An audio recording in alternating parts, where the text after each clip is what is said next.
Andraikitry ny firaisamoam-pirenena ny manao izay antefan'ny ireo karazana tanjona ho an'ny fampandrosoana lovanjafy mba hiantefa any amin'ny olona tsirairay satria tafiditra anatin'ny sofototra ry zareo izany dia anisany andraikitry ny firaisamoam-pirenena no manao ady sisika sy manara-maso ny fampiarana amin'izany paikady izany. Peut-être vous savez qu'avant, la notion de développement c'était très tourné sur l'État et là, c'est dans les ODD qu'on reconnaît le rôle du secteur privé, mais aussi le rôle de la société civile. Et donc je suis très content que vous êtes venus nombreux et que le PNUD et PANAI ont soutenu cet atelier parce que ça vous donnera la place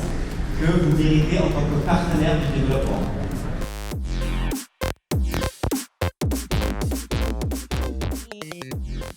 Zavatra andrasanay ao aorianan'ny atelier dia mba hampidirana an'io tanjona fampandrosoana lovanjafy io ao anatin'ny laminasan'ny firaisamoam-pirenena dia anisan'ny zavatra ho ataona ihany koa dia ny fanaraha-maso sy fanaovana ady sisika mba ho voaray ao anatin'ny politika sy paikady amin'ny asa ataon'ny fitondram-panjakana.